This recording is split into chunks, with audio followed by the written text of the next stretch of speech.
अस्सलामुअलैकुम, welcome back to another video. आज wood apple fruit के हवाले से बात होगी। आपके सामने फ़्रूट आपको नज़र आ गया होगा। यह है जी वुड एप्पल, बेलगिरी भी बोलते हैं इसको।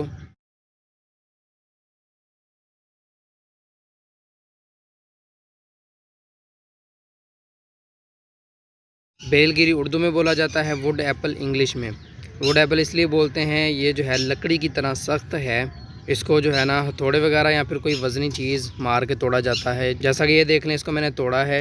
यही बड़े वाला वुड एप्पल मार के, ये वाली जो है ना इसकी नुकीली चीज़, ये यहाँ पे मार मार के इसको तोड़ा था। और यहाँ पे मारने से क्रैक आए थे। इसी तरह ये 3-4 जगह पे मैंने मारा था गुलाई में, तो ये इस तरह खुल के मेरे सामने आ गया। दूसरे वाला हिस्सा बच्चों ने घुमा दिया कहीं। खैर, ये जो है ना अंदर से इस तरह फ्रूट होगा इसका, ये आप देख सकते हैं। ये चीज़ है, जब ये पक जाता है तो इसमें से खुशबू आना स्टार्ट हो जाती है। बंद में इसी अगर थोड़ा बहुत क्रैक करके खुशबू लें तो बहुत ही प्यारी खुशबू आती है इसमें। अभी भी इसमें से बहुत प्यारी खुशबू आ रही है, लेकिन ज़्यादा फैलती नहीं है। नज़दीक करके सूंघेंगे तो खुशबू आएगी। बहुत ज़्यादा बेनिफिट्स हैं इसके।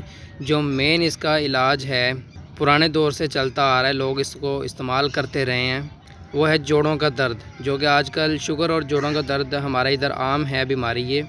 तो पुराने वक्तों में लोगों को इसी वजह से नहीं होती थी, वो इस तरह की चीज़ें इस्तेमाल किया करते थे। तो ये देख लें, यहाँ पे आपको इसके सीड्स भी नज़र आ रहे होंगे। काफ़ी बड़े बड़े सीड्स होते हैं, वो भी निकाल के दिखाता हूँ। और ये है इसका सारा पल्प एडिबल। इसका आप जूस बना सकते हैं, वैसे ही खा सकते हैं, और इसका हलवा वगैरह भी बना सकते हैं। किसी ने बताया था कि इसका मिल्क शेक बहुत ही मज़े का बनता है। वैसे खाना ज़रा मुश्किल है, अजीब सा जायका है इसका। मिठास है लेकिन जायका अजीब है। इसमें फ़ाइबर और विटामिन सी बहुत ज़्यादा मिकदार में पाए जाते हैं, और ये पेट के लिए और डाइजेस्टिव सिस्टम के लिए बहुत ही मुफीद है। कहते हैं कि इसका 1 गिलास जूस रोज़ाना पीना चाहिए गर्मियों में। तो चलें, इसका आपको सीड निकाल के दिखाता हूँ मैं।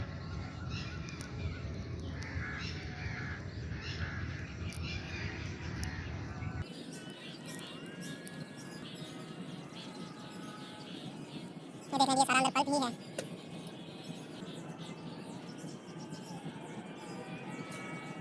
और ये देख लें जी, इसमें सीड निकले हैं। जिसको मैं बड़ा सा सीड समझ रहा था, वो सीड पॉड है कह लें। इसमें 3 सीड निकले हैं, ये देख लें जी। गोल गोल से सीड हैं इसके अंदर। ये 3 सीड निकले हैं इसमें से।